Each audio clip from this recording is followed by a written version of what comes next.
फातिमा की रानी माँ, प्रभु यीशु की माँ, आसरा तू ही है माँ।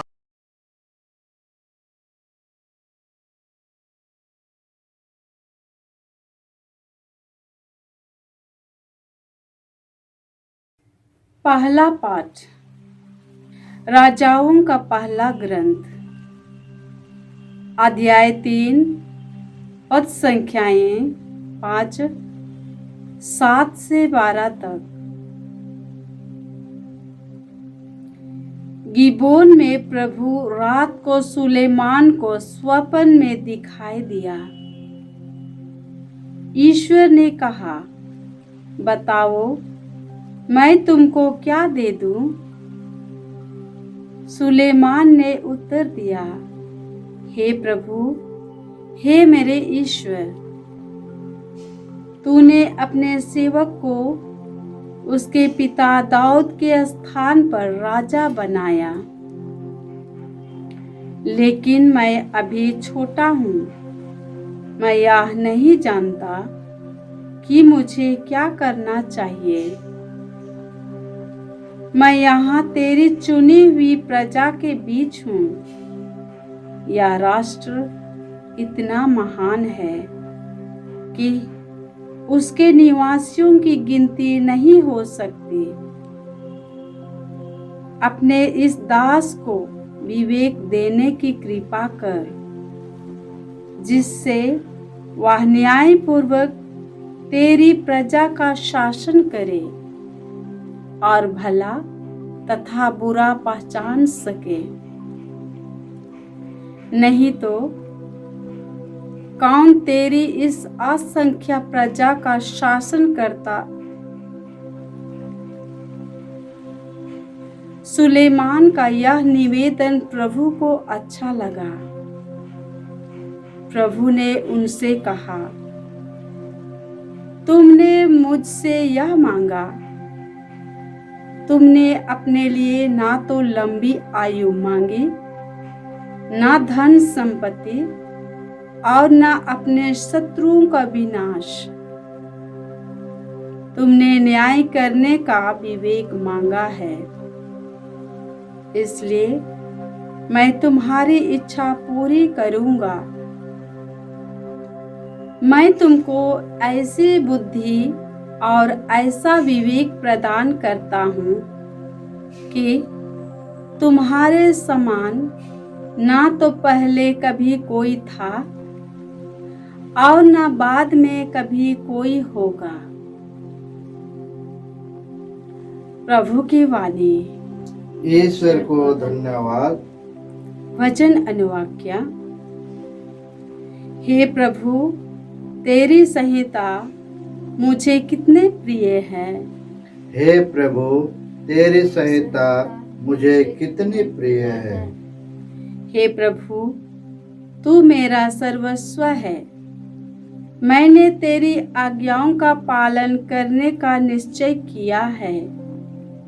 संसार की सोना चांदी की अपेक्षा मुझे तेरी संहिता कहीं अधिक वांछनीय है। अनुवाक्य। हे प्रभु, तेरी संहिता मुझे कितनी प्रिय है। हे प्रभु, तेरी संहिता मुझे कितनी प्रिय है। तेरा प्रेम मुझे सांत्वना देता रहे, जैसा कि तूने अपने सेवक से प्रतिज्ञा की है। मुझे तेरा प्रेम मिल जाए और मैं जीवित रहूंगा, क्योंकि तेरी संहिता मुझे परम प्रिय है। अनुवाक्य। हे प्रभु, तेरी संहिता मुझे कितनी प्रिय है। हे प्रभु, तेरी संहिता मुझे कितनी प्रिय है। मैं तेरी आज्ञाओं को परिष्कृत सोने से भी अधिक चाहता हूँ। मैं तेरे नियमों पर चलता और कुमार्ग से घृणा करता हूँ। अनुवाक्य। हे प्रभु, तेरी संहिता मुझे कितनी प्रिय है। हे प्रभु, तेरी संहिता मुझे कितनी प्रिय है। तेरी आज्ञाएं अपूर्व है, इसलिए मैं उनका पालन करता हूँ। तेरी वाणी की व्याख्या ज्योति प्रदान करती है, वह अशिक्षितों की भी समझ में आती है। अनुवाक्य। हे प्रभु, तेरी संहिता मुझे कितनी प्रिय है। हे प्रभु, तेरी संहिता मुझे कितनी प्रिय है। दूसरा पाठ रोमियों के नाम संत पौलुस का पत्र, अध्याय 8, पद संख्याएं 28 से 30 तक।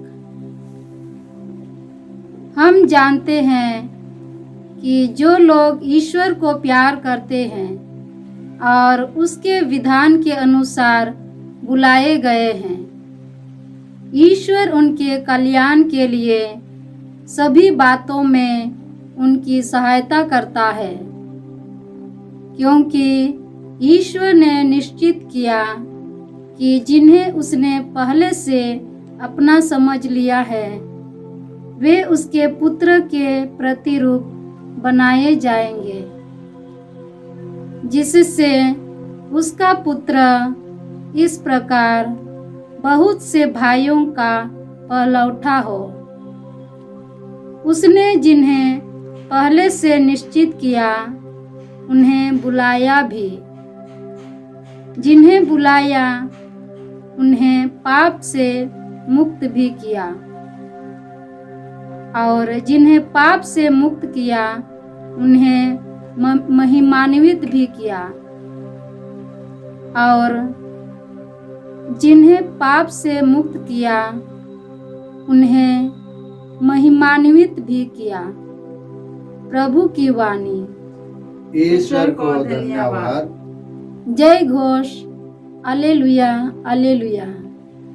प्रभु कहते हैं, मैंने तुम्हें मित्र कहा है, क्योंकि मैंने अपने पिता से जो कुछ सुना है वह सब तुम्हें बता दिया है।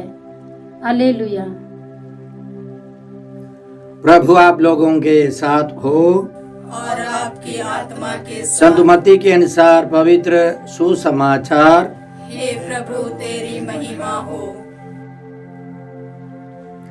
अध्याय 13, पद संख्याएं 44 से 52 तक।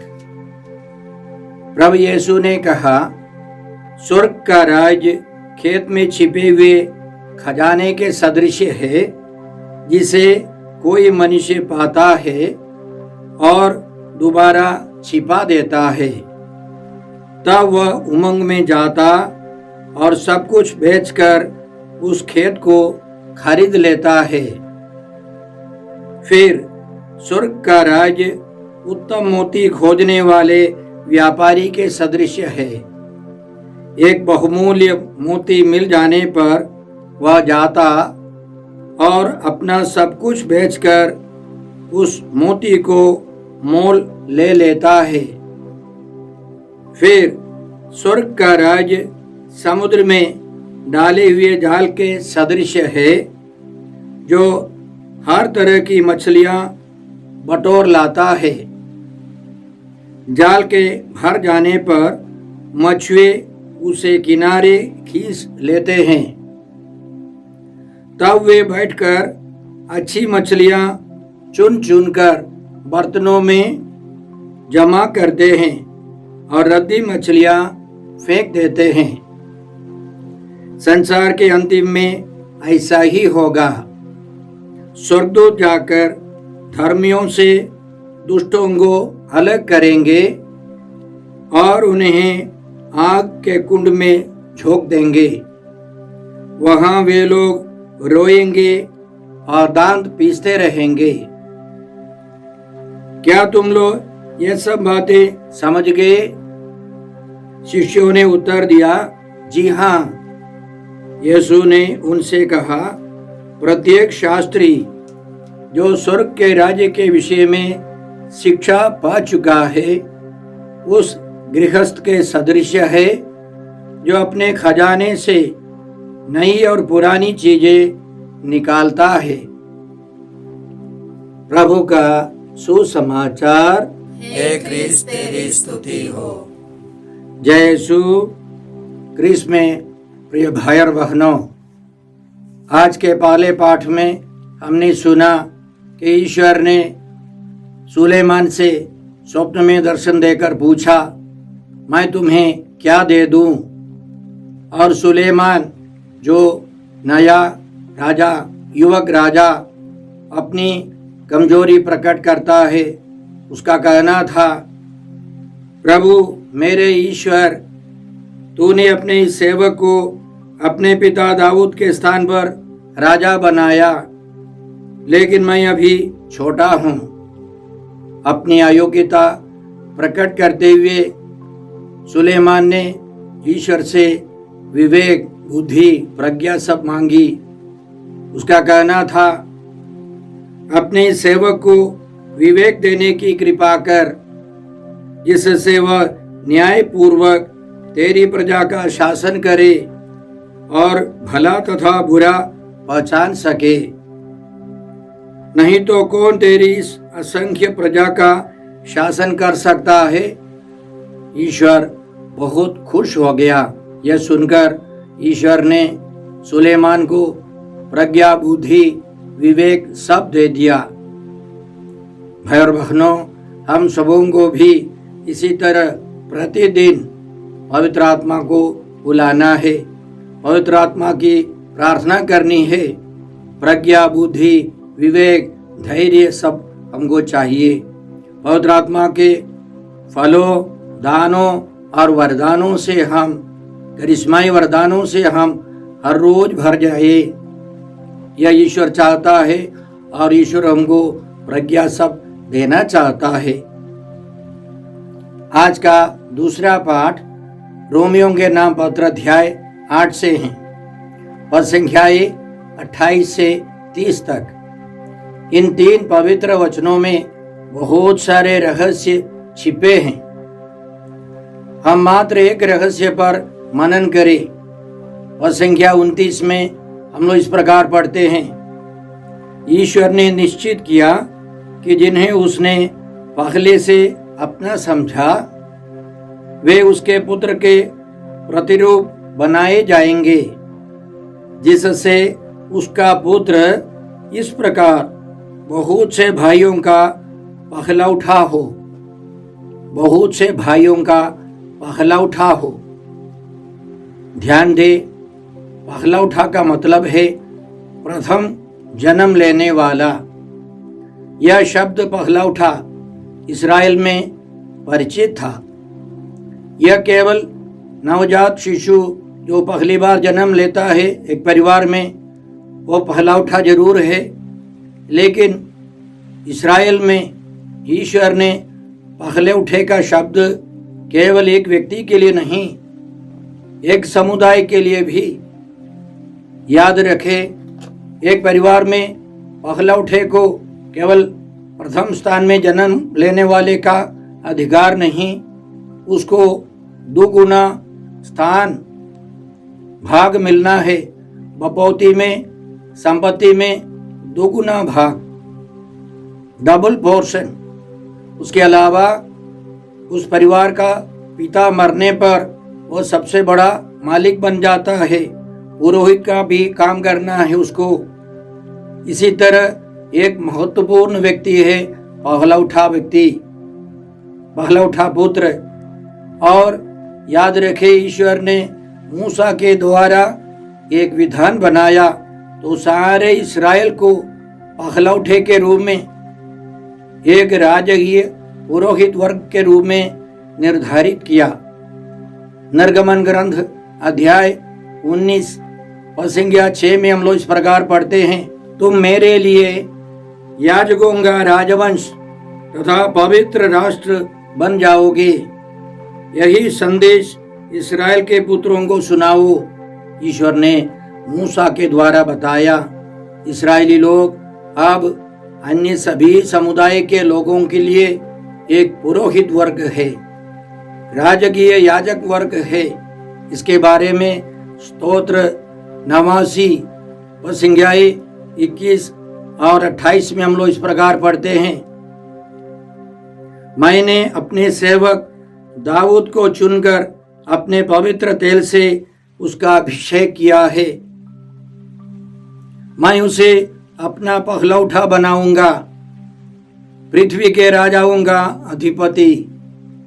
समूएल के दूसरे ग्रंथ अध्याय 6 संख्याएं 12 और 19 में हम लोग राजा दाऊद के बारे में इस प्रकार पढ़ते हैं, राजा दाऊद को खबर मिली कि प्रभु ने ईश्वर की मंजूषा के कारण ओबेद एदोम के घर वालों और उसकी संपत्ति को आशीर्वाद दिया है।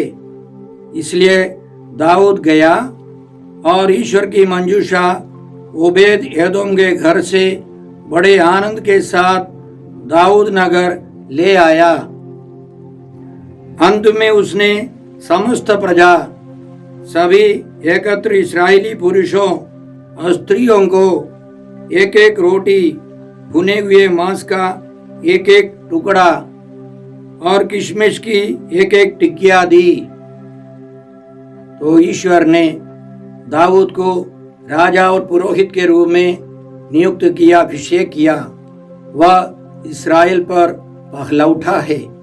राजाओं के पहले ग्रंथ अध्याय 3 संख्या 15 में हम लोग इस प्रकार पढ़ते हैं, सुलेमान की नींद खुल गई और उसने समझ लिया कि मैंने स्वप्न देखा है।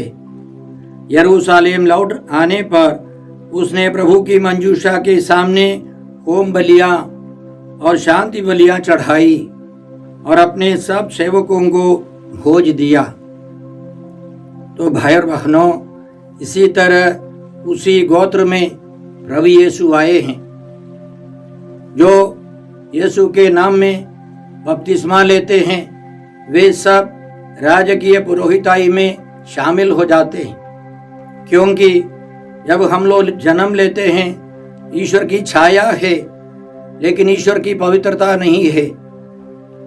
आदम हवा के कारण हम भीतर अपवित्र हो गए हैं। हमको बपतिस्मा और अन्य संस्कारों के द्वारा यीशु से जुड़े रहना है, तब हम लोग ईश्वर के पहलौठे पुत्र की वो कृपा में, उस जीवन में हम लोग प्रवेश करेंगे।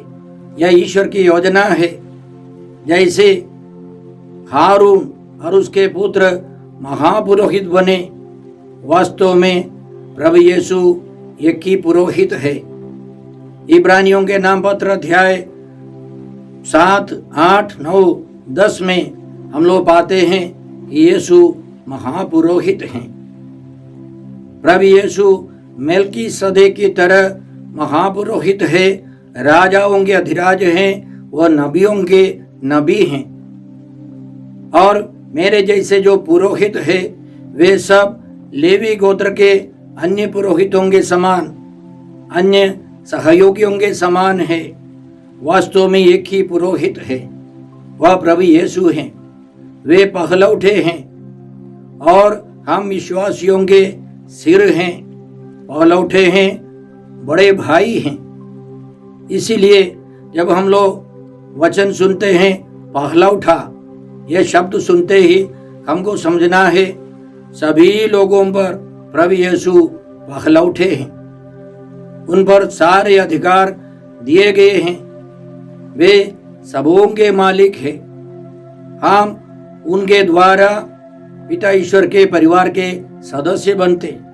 इसलिए ईश्वर ने निश्चित किया, जिनको ईश्वर ने निश्चित किया उनको बुलाया, उनको पवित्र किया, उनको महिमान्वित किया। वे सब प्रभु यीशु के शरीर के अंग बन जाते हैं, प्रभु यीशु के परिवार के सदस्य बन जाते हैं। हम दत्तक पुत्र पुत्रियां बनते हैं। इसी तरह हम उन पहलौठे प्रभु यीशु का आदर करें, उनके साथ जुड़े रहें। यह ईश्वर की इच्छा योजना है। आज के सुसमाचार में पवित्र वचनों में बहुत सारे रहस्य हैं, मात्र एक रहस्य पर हम लोग ध्यान दें। हमने सुना कि खेत में छिपा हुआ एक खजाना था। एक व्यक्ति ने उसको देख लिया, वह बड़े उत्साह के साथ गया और उसने अपनी सारी संपत्ति बेचकर उस खेत को खरीद लिया। उसी तरह एक व्यापारी, उत्तम मोती खोदने वाला एक व्यापारी था और उसने सबसे बहुमूल्य मोती को पा लिया और उसने जाकर सब कुछ बेच दिया और उस मोती को खरीद लिया। हम लोग सुनते हैं, हम लोग विश्वास करते हैं वह खजाना, वह मोती प्रभु यीशु हैं। हमको खोजना है, हमको प्रभु यीशु को पाना है, स्वर्ग राज्य को पाना है।